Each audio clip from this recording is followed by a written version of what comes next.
What it do, how y'all feeling? Welcome to Ash Neil's Radio. I am your host, Ash Neil. That is I. So, we talking to y'all. Y'all remember the Lincoln Heights situation where neo-Nazis came out there with swastikas, flags, waving them on the bridge? Well, we have a little update. Yes, we do. Little update. Now, I was sitting there when this shit came out, right? I was wondering, like, why aren't they being arrested? Why nobody going to jail, right? And it tripped me out that it almost seemed like the police was being more aggressive with the community than the neo-Nazis. Perspectives here as armed residents in Lincoln Heights pledge to protect their neighborhood now. WCPO 9 News reporter Sean Delancey breaks down body-worn camera footage just into the newsroom hours ago. From the moment police arrived at a white supremacist rally to the neo-Nazis fleeing in the back of a U-Haul. Just 12 minutes passed.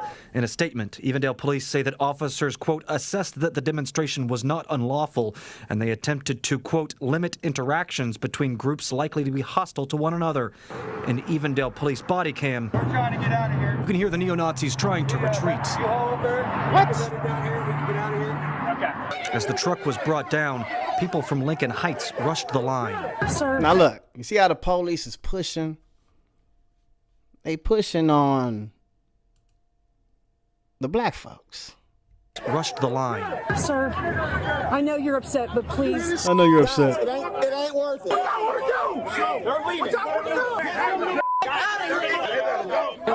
Better go. Get that up out of here. Look.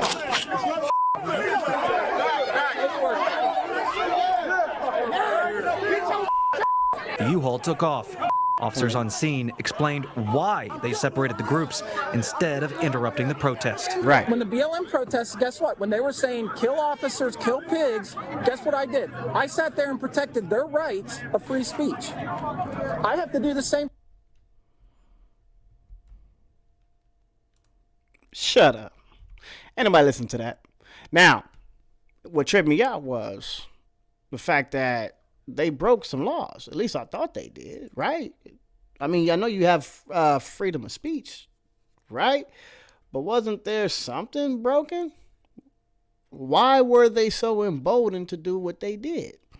And why the fuck were you more aggressive with the community than the racist motherfuckers, right? So after that happened, this bold motherfucker, well, I don't know, saying if it was the same guy, but a different guy. This motherfucker decided to show up there again with flyers. Communities continues to boil, and tonight we're getting a look from police perspective here as they confront a man accused of throwing KKK flyers across town. WCPO 9 News reporter Sean Delancey shows us the video. Hamilton County Sheriff body camera footage shows the multi-department response to reports of a man throwing racist KKK flyers out of his car window in Lockland and Lincoln Heights. Hate speech is free speech. There ain't no littering. William Bader got 2 littering tickets. One for throwing out flyers in Lockland and one for throwing out flyers at the corner of Lindell Court and Shepherd Street here in Lincoln Heights. Bader admitted to doing it. I started in Toledo. Just hitting towns as you go All by? the way down. Every one of these bags had 500 of them in there, hit 16 towns. He told officers he'd been doing it in the greater Cincinnati area going all the way back to 2022. Like, look at how emboldened he is. Oh, hell yeah, I've been doing this shit. I started down there, motherfucker. All these bags had like 500 of them in it. What you gonna do about it, pig? There's got to be a reason. Like I said earlier, there's some signs that would tell you that they feel threatened, and they're trying to threaten us. They know it. They know that their power is being stripped. Decolonization is happening in real time, and they're trying to flex whatever they can. So yes, why isn't he arrested?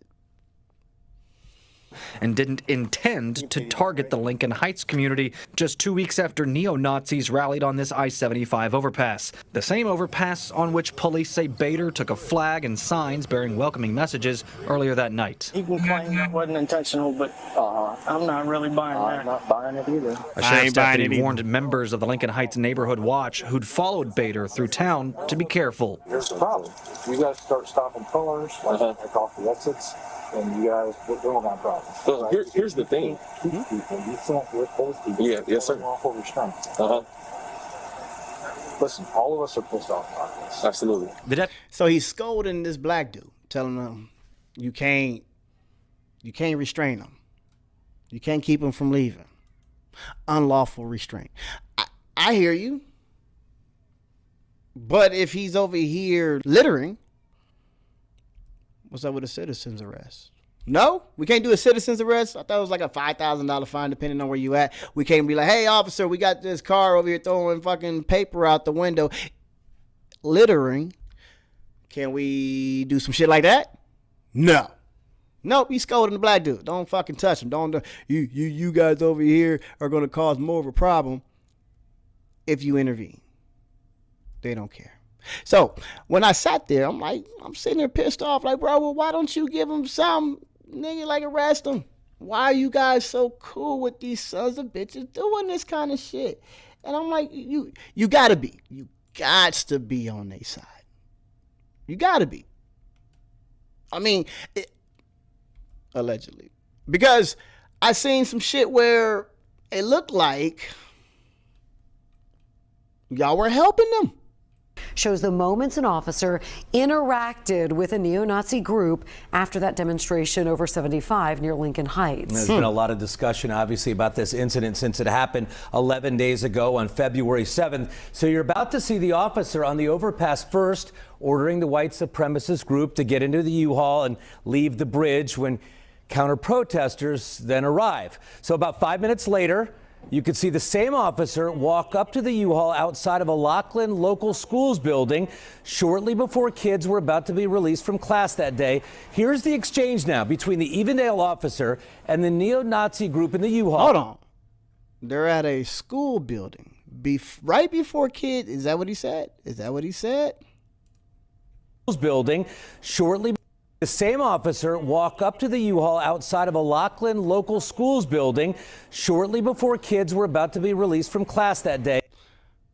A Laughlin local schools building. It's just like a building where kids is about to be let out. It's not a school?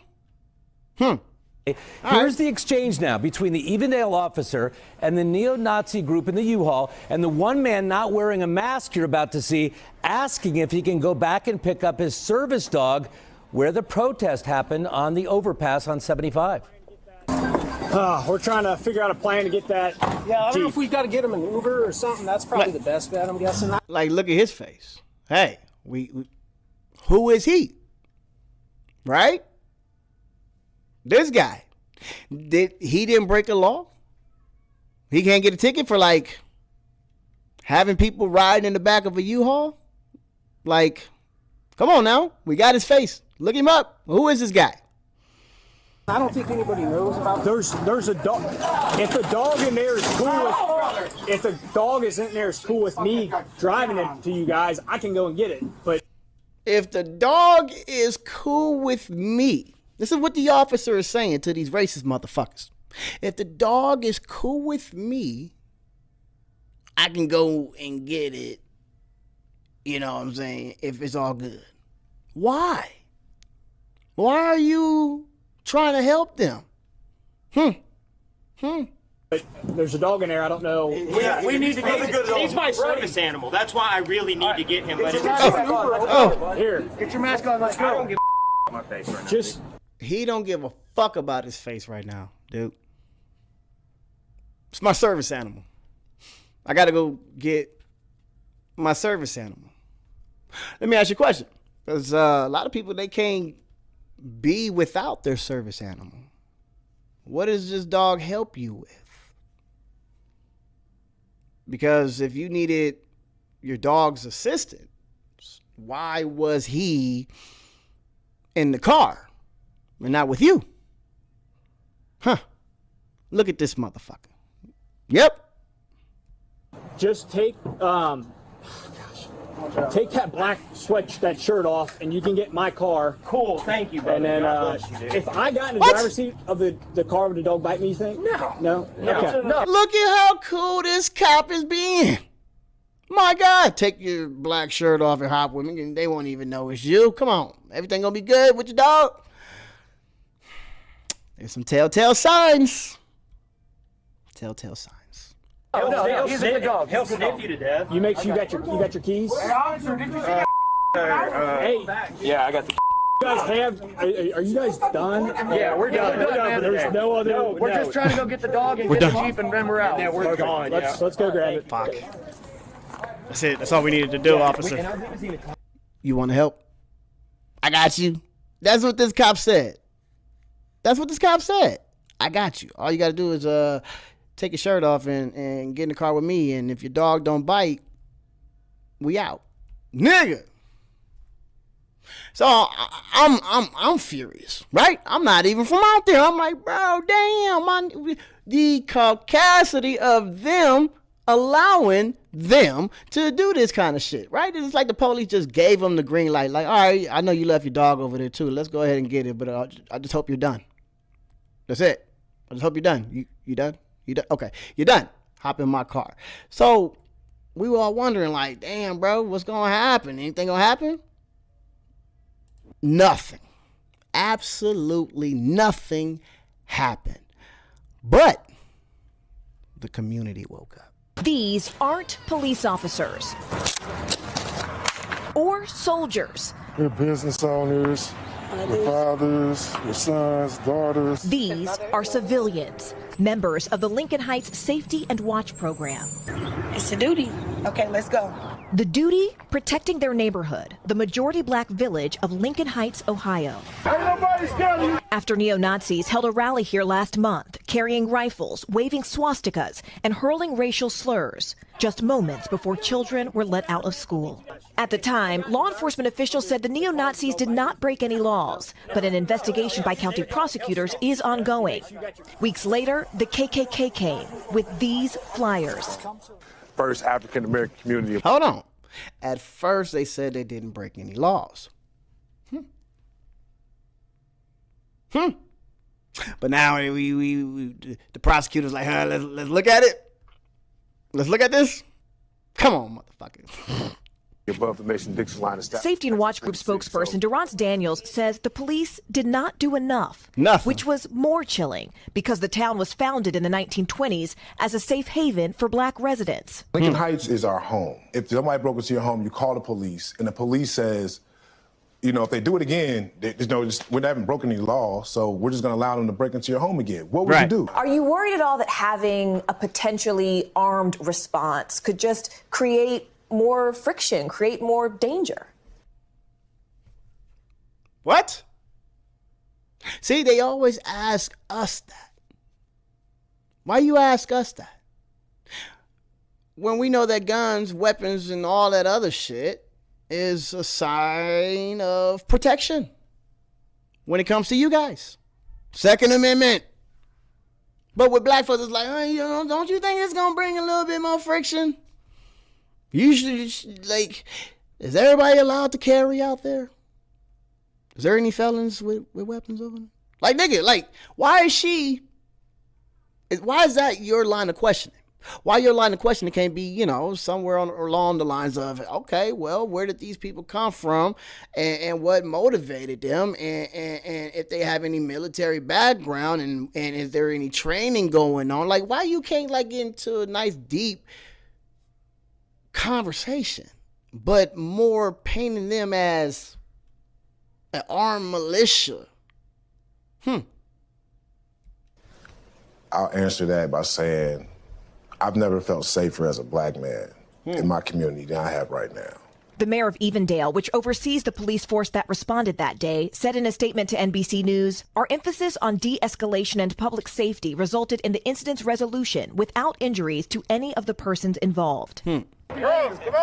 There you go. But residents here say they can't afford to wait. Nope. Every day, the Safety and Watch group escorts children to school and patrols the streets. Why do you all wear masks? Those Nazis, we have reports of them finding our backgrounds, so we're not hiding ourselves from the residents, but we're protecting our family for what we're doing out here. That's While right. many locals do support the security group, some, like business owner Eric Ruffin, say they wish the group wasn't needed. We don't want to become what we hate. You know, we don't want to become a group of people that walk around feeling like we... Nah, I don't want to hear it. Nah, I don't want to hear it. He acting a little light-skinned. This is the same brother that when the shit happened, he pulled up in his car with his gun waving and dancing. This was Unc. They called him, look at Unc. Unc over there, he ain't bushing. My nigga had the pistol over here dancing.